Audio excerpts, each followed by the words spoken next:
Where are we up there, yeah? It's like a talk show. Oh,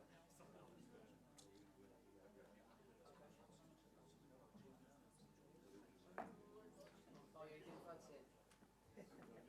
You're in bed? Are you still in bed?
On for me, please.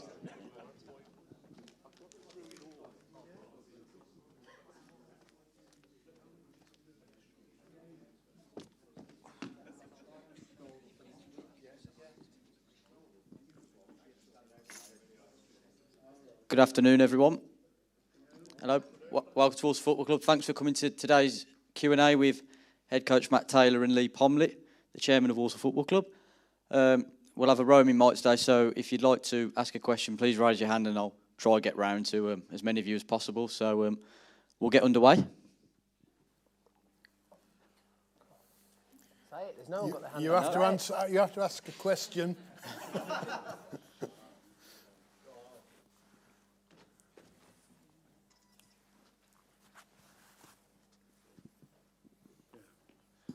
Frank Dutton. I'm just a bit concerned where the goals are coming from this year, because Are you asking me? well, since Bradshaw went, we've been a bit diabolical, and we don't want a repeat of last year and the year before. I mean, I think you're worrying about something you shouldn't worry about. But I'll ask. have you met my wife? Obviously not. I'll met comment. I respectfully disagree. I think we've got a lot of firepower, and we signed another player this morning to add to firepower. So I think we've got a far more potent forward line than we had last year or the year before. But Matt, do you want to comment? I think, look, as football fans, you all want to see your team scoring loads of goals, and you want your team to have the best players in the league. We're no different in terms of the way we've tried to approach it this year in our recruitment. Alongside Jamie and the coaches, what we've done is identify players that we believe are better than players that have previously been at the football club. Now, am I concerned that we won't score goals? No. I think when I look at the amount of chances we create on a daily basis in training, and you couple that along with the chances that we have in games, we've only had 3 games so far this pre-season, so I think it would be wrong for any of us to judge the players just yet. I mean, we see them on a daily basis and they're full of confidence. Of course, that's going to get better, but I think that we've got some exceptionally good players for this level. And you know, the thing that tells me that is that the players that we've signed could have all signed for teams in the league above. So I think you're worrying, honestly, unnecessarily. But at the same time, if you expect us to win 7 or 8-0 every week and score loads of goals, that's not going to happen. So, you know, we have players in the building who most definitely will be competitive and score lots of goals this season. So I would counteract it with, say, stop worrying. I think we'll be all right this year. So I can hold you to that then. We won't have a repeat of last year where we basically, if we hadn't had a decent start to other teams, we would have been in real trouble. No, that's why we changed things. You know, I think we recognise, well, I certainly recognise that, and you know why we've spent time and energy getting Wilkinson, Phillips, and Shade, and Brendan Kiernan into the club, and probably another one before in the next few days, week or so. So we got enough firepower, and there's more goals from midfield this year than last year. So I think we're fine. I mean, you know, we've got to prove it on the pitch, but from where I sit, I think I'm a lot more comfortable than I was sitting here a year ago. I'd second that. You know, I think as and understand as fans of Walsall, you want to see an improvement on last season. But I can guarantee you that so do we. So I think that the players that we have are an improvement. Now, we're going to be judged on what happens on the green stuff out there. And the players will be judged on that as well. So what I will say is that each and every single one of them is extremely excited for the new season. And I can guarantee you if we don't score 7 or 8 like you'd like every week, it won't be for the lack of trying.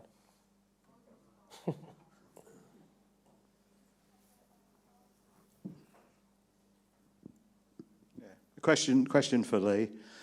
You've spoken in your videos, which we're all very pleased to see, about how difficult the pandemic was from a financial point of view. I wondered if you'd like to give us some information about how the club's finances are at the moment, and perhaps let us know roughly how many season tickets we've sold, because I noticed that on 1 or 2 websites that's been a matter of conjecture. Thank you. Well, financially, we're in pretty good shape. I think it has been extremely hard work. You know, the cost of the pandemic, it put in the millions, not the hundreds of thousands, to a club even of our size. So, you know, it's been a significant problem to manage over the last 18 months. But we have managed it. And, you know, I mentioned on the video that you've probably seen that some clubs did not manage it particularly well and have got transfer embargoes as a result. We have not, as you can see. We have not got a transfer embargo. And therefore, we can bring players in and do pretty much as we want. That doesn't happen by chance. I mean, that happens because Steph, Dan and I meet at 10 o'clock every morning, every Monday, Wednesday and Friday morning, and have done for 18 months, to check on the cash and the health of the business financially, to make sure we nurture it through what's been, you know, an incredibly difficult time for all football clubs, ours included. But we've come out of it, I think, pretty well, pretty strongly.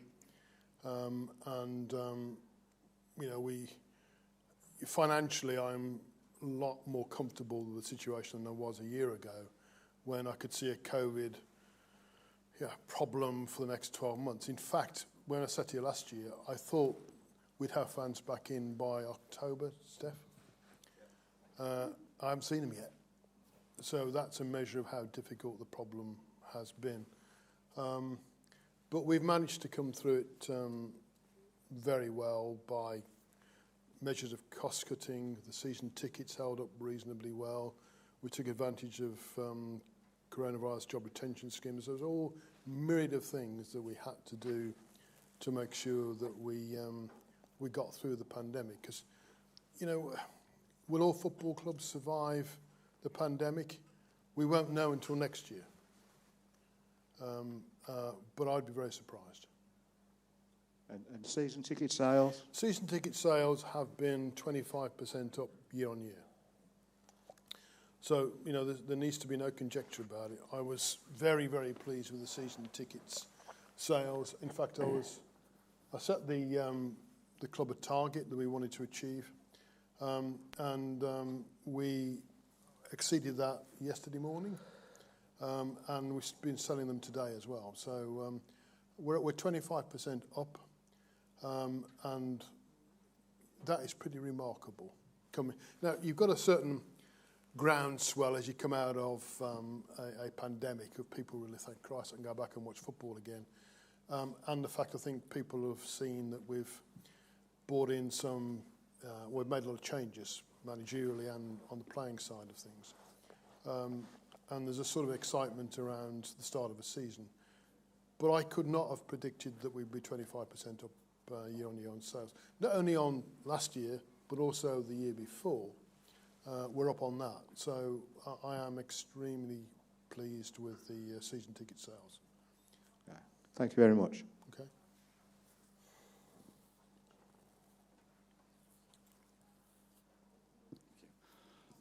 Hello, Matt. Steve Hartshorn. Welcome to Walsall Football Club. Could I ask you, what's your football philosophy? In terms of the way we play, and have you any preferred sort of system that you use? I mean, without giving the game away to everybody else, but I think that I'm not going to go into any technical detail. Season starts in 4 days.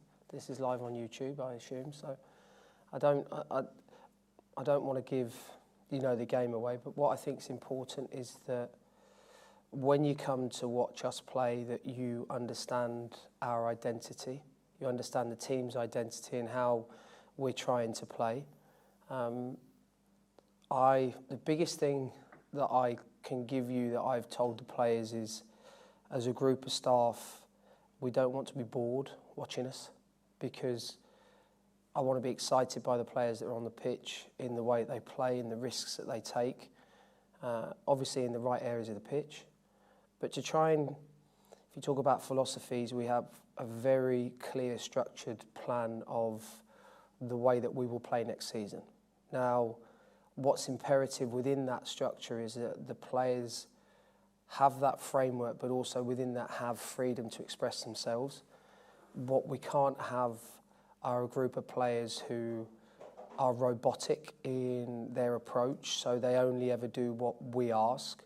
There has to be an element of ownership on their behalf, because I think sometimes players need to understand what we require of them, but also know that I and the rest of the coaching staff have full confidence in them when they go onto the pitch.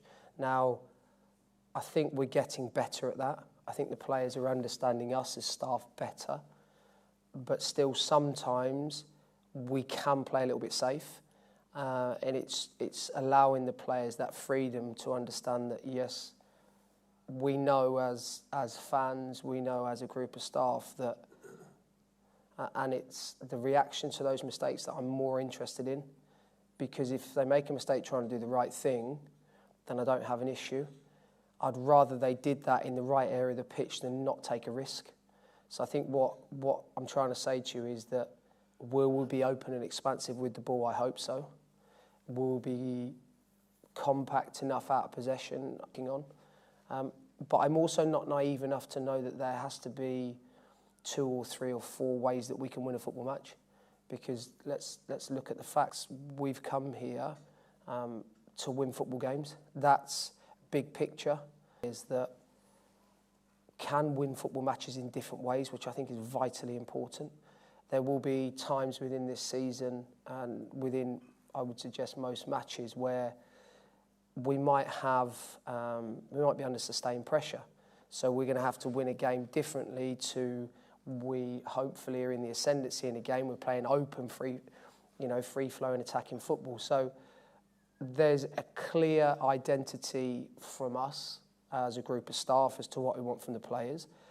But what I will say is there will be an element of, I want them to excite me, I want them to excite you, I want them to get you off your seats by, feeling that they have a right to express themselves on the pitch. And I think also if I'm a football fan, we're all football fans, and what do you want to see above everything else from your team?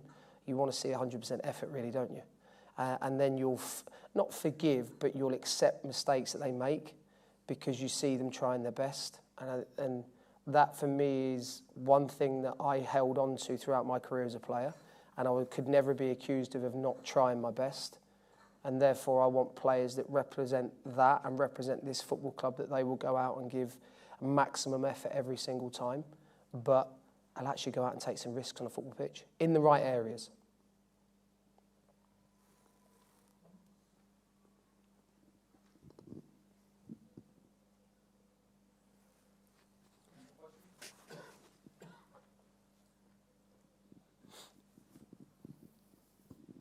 Matt, you brought in a lot of players, thankfully. How far are you from deciding what your team's there about? Obviously, I know it's changed week to week, but how far are you from your starting 11?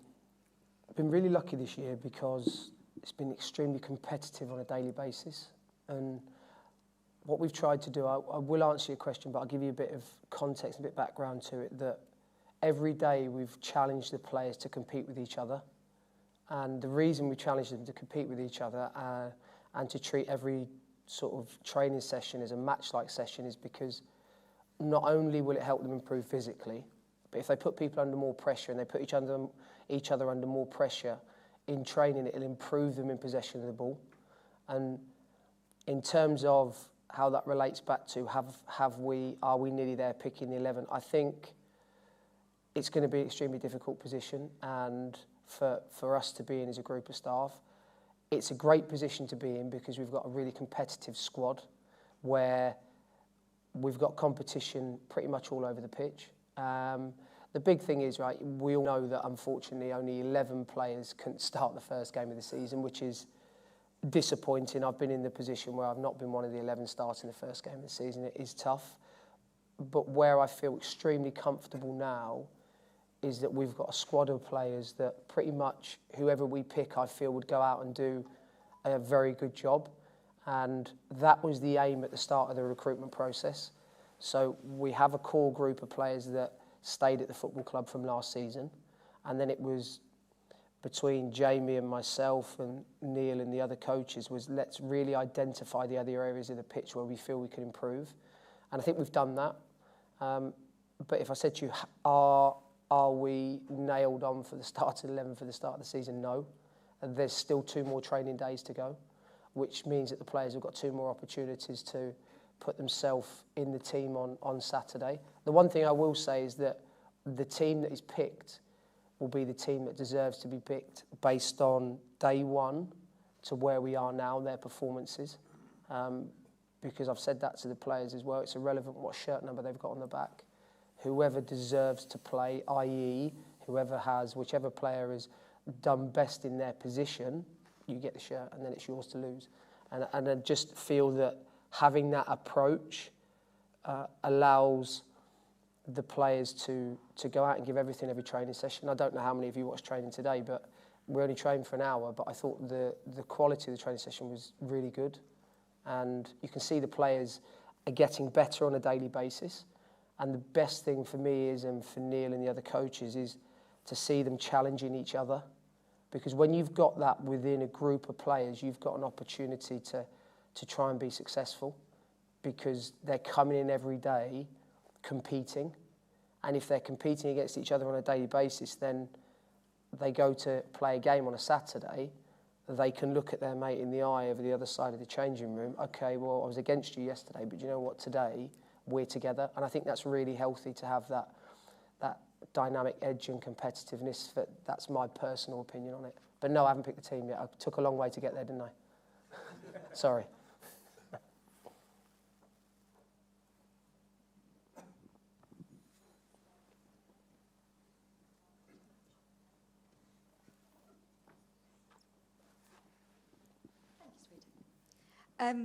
Hello. How influential has Jamie Fullerton been in the process of, what's the word I'm looking for, employment? Very. I think when I decided to be director, Steph and I sat in the Park Inn hotel just on the campus here and interviewed for 3 days, Steph. And Jamie was the last person I ever interviewed. And he really got the role of a technical director extremely well. He is an ex-Premier League player. At his own admittance, he was a limited one, but he was one. He is and he won't mind me saying, he's a dour Scot who came through hard knocks of football. You know, started, I think, at St Mirren, went off to play in Spain and France. He's a fluent Spanish and French speaker. He impressed me with his intellect and his tenacity and his graft and his knowledge of football and his network of people that he knew. And he was, don't forget, he was part of the training team, the coaches at Crystal Palace. So he was well thought of. And I'd researched him. I'd spoken to a number of people about him. And eventually we decided upon Jamie for the role as technical director. And he has been very influential in Matt being here. Matt, therefore, was very influential in Neil being here. And he has been very influential in the players that we brought in. Because I know Matt and Jamie work together on who to bring into this football club. And he's been very, very influential. In fact, just talking to him before we came in, he's off down south tomorrow to meet a player who's in a southern club, which I won't mention, to see if they can get them to come to Walsall. He's tenacious to the point of, he took, the lad we signed this morning, Therese Shade, took 6 weeks to get him into this football club. Most people would have given up, but not him. He doesn't give up on anything. He's tough. He is, and I asked him to go through this football club and change anything that needed to be changed, and don't be afraid to, take any decision you want to make, because I'm not having a repeat of last year or the year before, frankly. He took that message on board, and he is, I think, he's fairly ruthless. He's extraordinarily hard-working. He's I have texts from him at 10:10, 11:15 on a Sunday night. I don't really want text off him, but he's still working, looking at videos, watching players. In fact, there's a player called Jack Earing who you'll get to know. Jack played for him at Bolton and Halifax. The tenacity with which he almost stalked him to get him to come here, because there was 4 or 5 clubs that wanted him. In fact, I got involved. I met his father. His father came out, met his father, we talked, and eventually through that process we got in there. So he's intellectually powerful, he is incredibly hard-working, he is very tenacious, and he understands the role of a technical director. He does not pick the team, he does not go at the training ground. That's not his, but he will shape the future of the academy with Miguel. So, a very long answer to a very short question, very influential. That's understood. Thank you.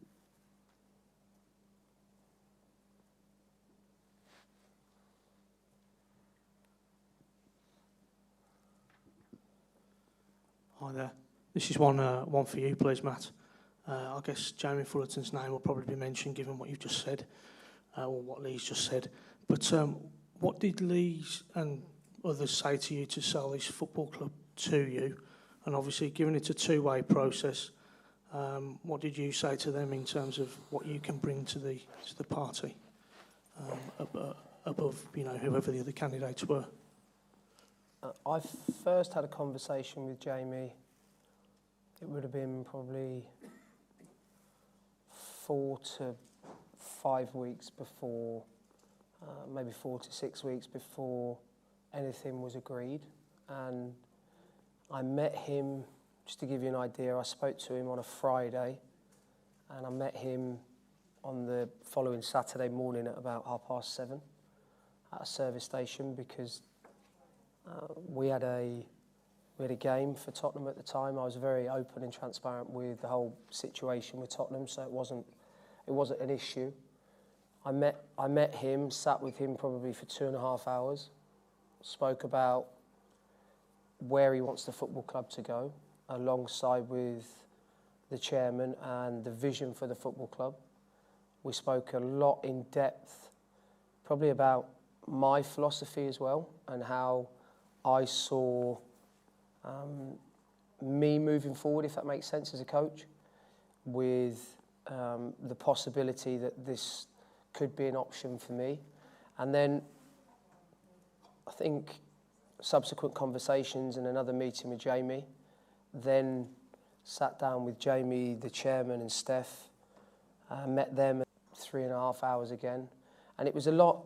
The thing for me was, and I probably think that this, I would say it was, you understood this, but as much as it was an interview process for the football club, I think it wasn't an interview process for me in terms of the job and the football club.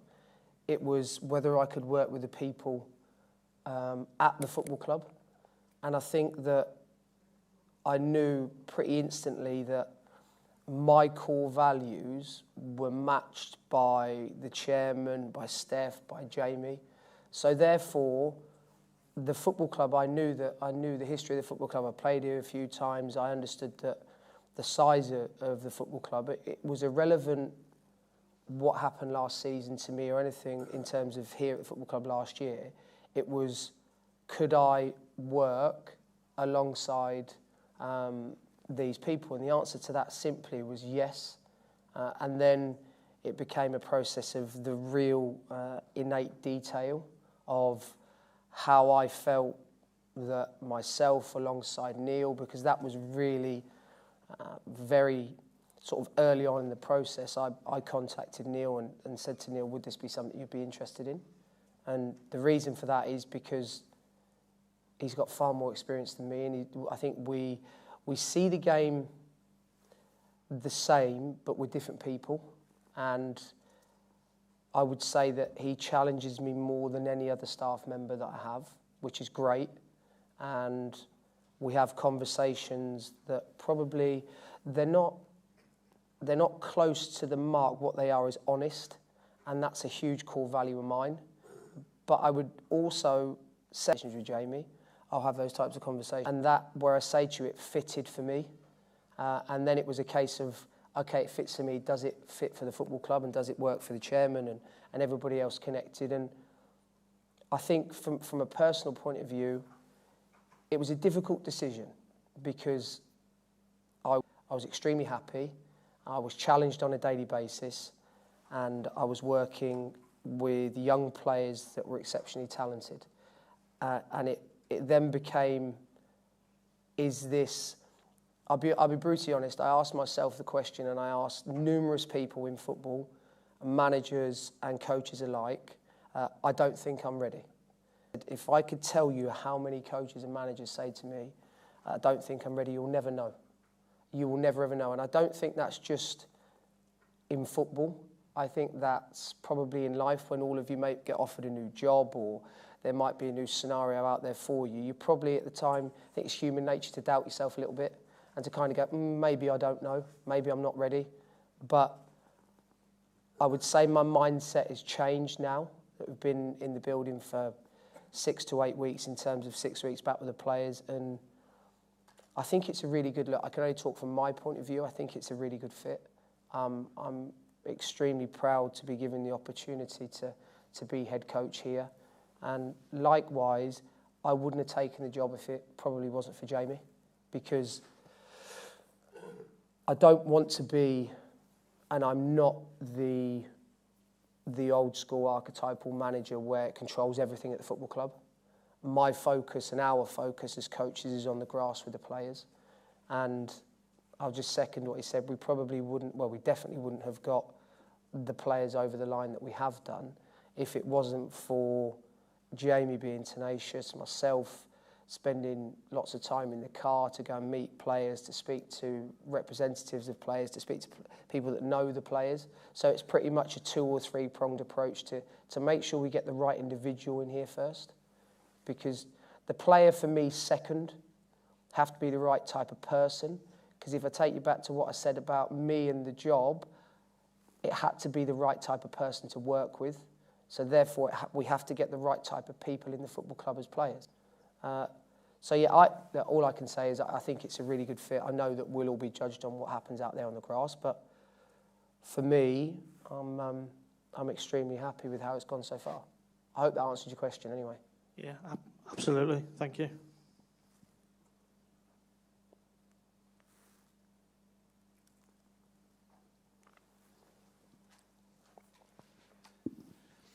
Hi, Matt.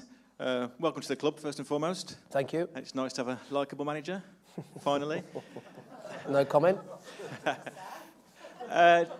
Just quickly, I'm not sure whether this is perhaps more aimed at Jamie, who's obviously not here, but I'd like to find out a little bit more about the recruitment process and how we identify players. Is it driven by data? No, before I decided that it was I was going to come in here, and during that process I put together a document that basically characterised the type of player that we wanted for each position, and then alongside Jamie we went through, if you like, the technical characteristics, the physical characteristics, and also as a person their characteristics. So it's a big document, and what Jamie and I spent quite a bit of time going through was almost breaking it down. So what became most important for a number 9, what became most important for a number 5, for a number 3, and then it's been very much that way that we've kind of gone, right, well, this is the type of player we're going for. Where or who are the best options within the current market at the moment that for a football club? It's been very simple in terms of actually identifying those players, and then it's the real detail, and that's where Jamie has been exceptional because, like the chairman said, he's relentless, and I don't think I've ever met another human like him with his work ethic and his attention to real detail. So from my point of view in the recruitment process, I think I've had the easier side. I know that Jamie's working extremely hard, but it's a partnership and we're all in it together. So I think we've been very focused on the specific characteristics for each position that we want to recruit in. Thank you.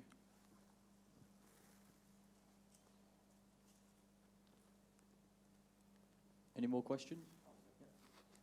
Are you concerned about him? Because he had a few injuries towards the end of last season, and it looks like he's got injured in pre-season. Is he anywhere near match fitness, and are you concerned for next season? I'm not concerned for next season, no. I think that... So, Rory pretty much partook in 3.5 weeks of full training and picked up a slight injury sort of, I would say, 10 days ago. So Rory was in a good place. The injury is not significant, it's not serious. It's just a case now that what we have to do is make sure that Rory now is out for as little time as possible, but what we can't do is rush him back because it's imperative that we have him on the pitch and available during the course of the season, as opposed to, it's great we've got him back for 1 or 2 games, but we've rushed him back, and therefore he has a reoccurrence of any injury. Look, Rory's extremely frustrated. I'm not concerned that it's an injury that means that he's going to miss a significant part of the season. So it's just a case now of him making sure that he'll be back with the group, hopefully within the next sort of 7 to 10 days. That's the idea. Now, obviously, you look at that, 7 to 10 days, he's not going to be match fit, so then it's a case of continuing to build his fitness up. to make sure that we've got Rory available for the whole season, because that's what he wants and that's what we want as a football club.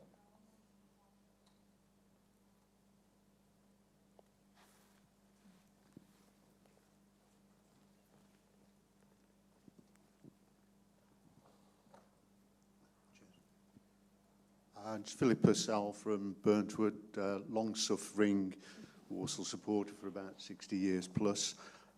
Statement really, rather than a question. Statement to the chairman and the board of directors by way of thanks for the efforts that they've all put in, and of course all the staff have been marvellous during these difficult times. And of course it's ensured, for the moment at least, and I'm sure it won't be a problem, that we've got a football club to support going forward, and I think that's what we all really require. Personally, I share a lot of the chairman's views. Grateful that we've managed to have some transparency over the past past couple of years really, so we know where we stand as a club and as supporters, and often Lee says that he's got a vision for the future. I wonder if you could just perhaps emphasise some of your thoughts, some of your visions there. That's really all I've got to say, but could you definitely pass the supporters' thanks on to your staff? This is club shop, ticket office and so on and so forth. They've been marvellous in very, very difficult times. Thank you. Well, thank you for your comments. I think, you know, I will pass on, and Steph, I'm sure, and Dan will pass on thanks to the staff. It's been very tough on them. A lot of them have been furloughed and have come back into the stadium, particularly people that have been under enormous pressure like the ticket office. You know, to be furloughed for over a year and then come back in to face the Villa and the season tickets was a tough ask, and particularly as the fact for the Villa game, we lost so many people that were pinged the day before the match. So it's been the pressure's been enormous on the club, but the staff have dealt with it with a smile and have come through it extremely well. I think so. I will pass it on. But, in terms of the vision, you know, I sat here a couple of years ago when I took the club over, and you know, my vision really hasn't changed, and so I'll repeat it so people understand where I'm coming from. I think I am very dissatisfied to be the chairman of a League Two football club. I inherited one, and I do not want to be one for very long. And Jamie knows that, Steph knows that, Matt knows that. I want us to get promotion as soon as possible. Now, I'm not going to say we've got to get promotion this year or we've failed, but I want us to be an awful lot better than we were last year, and I'm pretty confident that we will be. But I am looking for us to get back into League One at least fairly soon, and they know what the timescales are, but I don't want to put them under any more pressure than I've done already. The other thing that I've said, and I'll repeat, is that I want us to prepare to be a championship club, so that means we have to be a challenging League One club, not a struggling League One club that just about gets away with it every year. You know, I want us to be a championship club, but I also have been honest with you in terms of the championship club that it is unlikely that you can be a sustainable championship club without significant investment into the football club. If you take the wage of a League One, League Two footballer, as opposed to a championship footballer, multiply it by, I would think, about 13. That's a factor. So it's a massive difference. And the club size, the championship clubs, and I'm not talking about Wycombe Wanderers. I'm talking about Sheffield Wednesday, Derby County and Nottingham Forest. Again, they're probably about 15 times bigger than we are in terms of their revenue and their earning powers, I suppose. So to get from League One, which we can do, Steph, Matt, me, we can do that. But when it comes to getting to challenging for the Championship club, that's going to require new investment into the club. I, along with Steph, when you wonder what the hell does a chairman do, that's what I do. I look for some new investment into the club to come in, I don't know, this year, next year, to sit alongside what I do to take us to the next level. Because I don't want us to be a struggling club. I want us to build and have championship potential. But when I say championship potential, I don't want to be a Wickham who goes up, comes down. I wouldn't mind being a Wickham, actually, but you know what I'm saying, a sustainable club in the championship. And it may well be, and I'm being really honest with you, but then I will not be your chairman because you're talking about something vastly bigger than we've got now. You know, the people forget how big championship clubs are as opposed to League One and League Two clubs. So it's still my vision to get this club into League One, to make us a challenging League One club. I believe we can do that with what we've got, but to really push on to the Championship will require us to get new investment into the club, and Steph and I are working on that pretty much, Steph.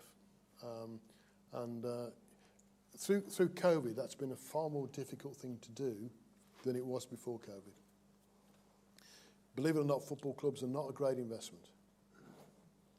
They're really not. And so you've got to really think about it and get the right investment on board. But we are working that agenda now.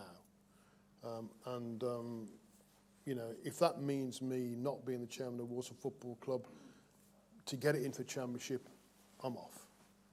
Much as I still love this football club and been coming here, as you all know, since the age of 5 years old, so I've been here forever. But if I felt I was standing in the way of progress into the Championship, I'd move aside. But I will get you back into League One.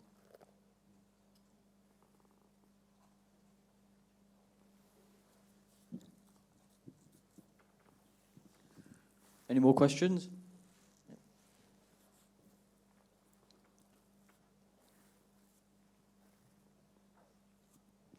Matt, you mentioned the recruitment process to bring the new players in. What were your thoughts on the players that were retained when you came? I think the football club kept hold of the best assets and the best footballers that were contracted. Look, it's never an easy part of the season. It's not an easy part of being a footballer where at the level that we are at, the length of deals are probably a maximum of a 2-year deal. So a lot of the players at the end of probably you come to after Christmas, and some of them aren't in the team, some of them are in the team, and they start to be concerned about whether they'll gain employment for the following season. But I wasn't any part of those decisions. However, I feel that those decisions that were taken on were the best decisions. And you'll see that the players, I would say, that were here last year, hopefully you'll see an improvement in them. Hopefully you might see them having a slightly different identity in terms of what we're asking from them as opposed to maybe what they were asked or what was asked of them before. So yeah, I would agree that I think that the players that have been retained this season were the best. That they've been exceptional in terms of integrating with the new players. Obviously, we've now got 12 new players in the group, but the players are really together.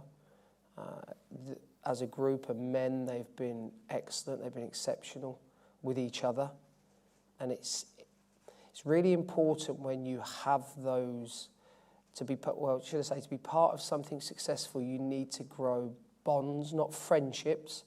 But what you need is a group of people that all have a common goal. And if you look at on the pitch against off the pitch, we all have the same common goal. The chairman's just spoken about it there.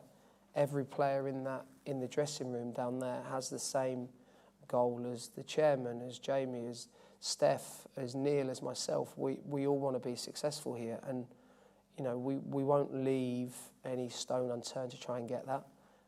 But I'm really pleased with the squad that we've got, and that's the new players and also the players that were left here from, well, not left here, but that were retained for this season.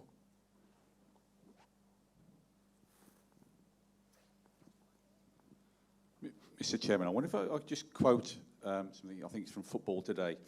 Walsall is one of Britain's largest towns. By population, the borough is bigger than Sunderland, Wolverhampton and Hull. Yet the curious thing about being a Walsall fan in the town is that it's quite unusual to meet other Walsall fans. We've got a massive potential in the area, obviously very big clubs in competition, but how do you think we can realistically tap into this massive market? There's no one answer to that. There's 4 or 5, and it's one I think about a lot. I think the football club does sit amongst some very, very big and powerful neighbours. That is not true of Sunderland. It's not true of other clubs. You know, we do have Villa, Birmingham, West Brom, Wolves, all within you know, a kicking distance. You know, so that is different for our football club. I think the other issue is if I was running a professional cricket club, I'd probably the stadium wouldn't be big enough. In the sense that a lot of our population within our borough and within Walsall are not naturally football fans; they're cricket fans. So I think we have a lot of work to do on that side of things in terms of attracting the more ethnic minorities that Walsall represents, which are huge parts of the population. The other thing is, I have no doubt whatever that if this football club is successful in terms of being a challenging League One side, we'll fill this stadium. You know, we're averaging, Stefan, am I right, about 5,000 over the last couple of years? I don't doubt that if we were challenging at the top of League One, that would be 7,000 or 8,000. If we get in the Championship, this stadium, I suspect, won't be big enough. So I think there is that potential to do that. But it comes from being successful. It comes from playing attractive football as well. It comes from taking on the other clubs around us with something unique. I mean, it's the only club in the Black Country owned by a black countryman. That happens to be me. I wish I hadn't bought it 2 years ago, but I did. I'm stuck with it. So I think that sort of uniqueness, and I know Dan talks about the black countryness of this particular club and how important that is to him. And I think we've got to build on those sorts of things. At the same time, the community boys do a huge amount of work with the local schools and with the sort of various ethnic groups around the borough to try and get them into the stadium. And they'll continue to do that work. But it comes from making us a much more attractive community-led club, but a successful one on the pitch. It doesn't matter, if you're 19th in League Two, you don't really want to come and watch it as much as you should. And so, that's where my focus has been. I think we can be I don't think we can ever be a Villa, not in my lifetime, but we can be an awful lot bigger than Walsall is now. But it will depend on Matt and Jamie and Neil and that team. Because the one thing I said on the video this morning, and it's true, we've been much more successful off the field than on it. And I've got to try and adjust that balance because despite the fact we're relatively successful off it, on the field it's not been as good as it should be, which is why I've made all the changes I've made.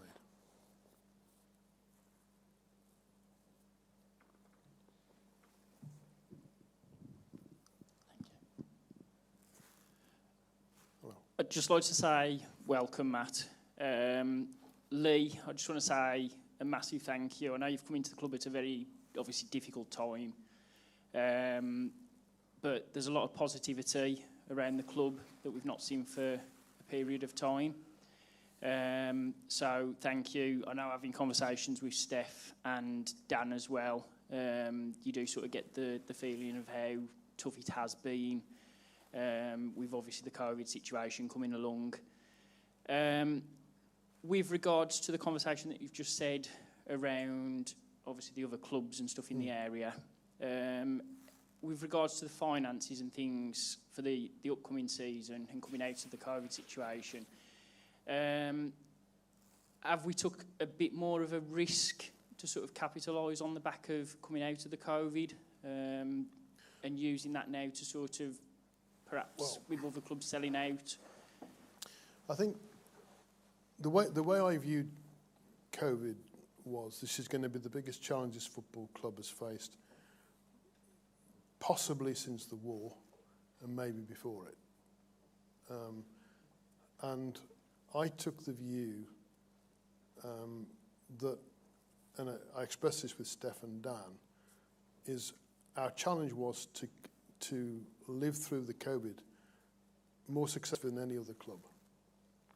Because if you do that, you come out the other side of it more successful than anybody else. And I mentioned, I think Steph will correct me if I'm wrong here, I think 12 clubs are currently embargoed across the EFL. And we are not one of them, and we're never ever close to being one of them. And so I took the view we wanted to come out of this COVID situation in better shape than anybody else. And I think we have been pretty successful in that.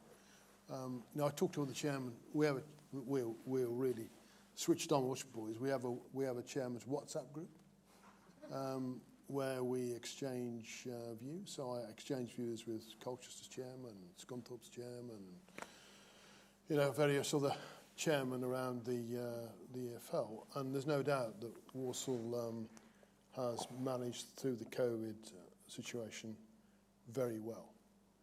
And I'll be also perfectly honest with you, we did very well out of Brentford's promotion.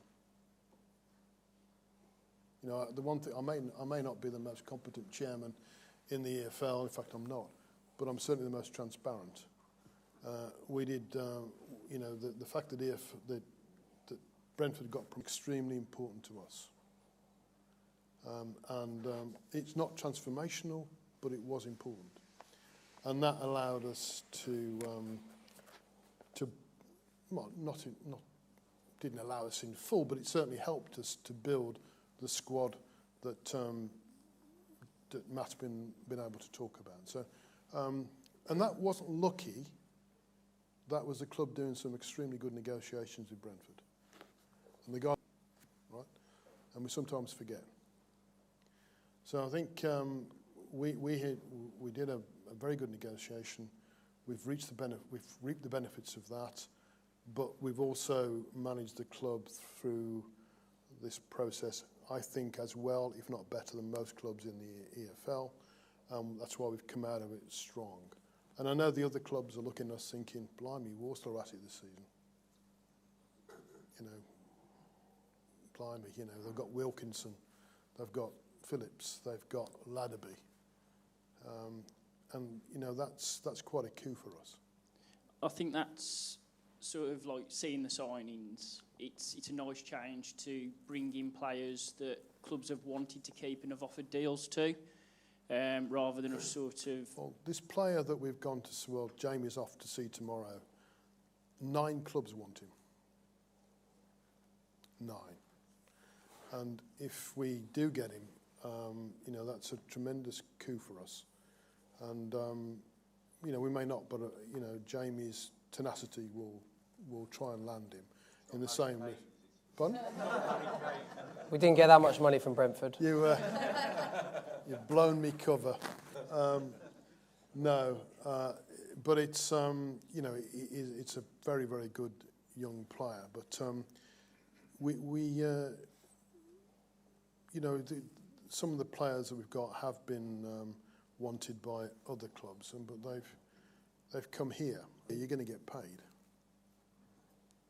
You know? And when you've got a young footballer with a family, you're surprising how much that matters, right?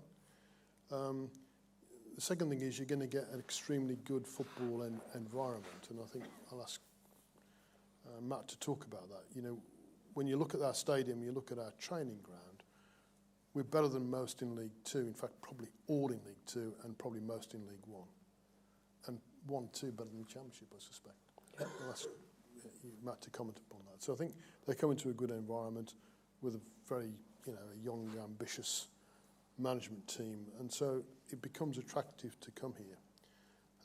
So we've taken all those things on board as we've tried to battle our way through Corona, was come out stronger than anybody else and build a squad that will get us back into League One. That's what we've done. And just one more thing as well. I know Matt's obviously spoke very highly of Neil and the reasoning of obviously wanting to bring him in. We've not heard a lot from Neil. Is there any chance we could just have a few words? Oh, what you don't know what you've started now. My God. Neil, do you want to come from? Need to grab the microphone. Neil, stand up and you need to grab the microphone, Neil. Come on, Matt. Did he pay you to ask that question? You know, he's a Geordie one, and you probably won't understand him. I think I haven't really had to say much because I'm a support coach, I'm a support person. Matt's speaking on behalf of all of us, really. I think we're all involved, we all have a voice.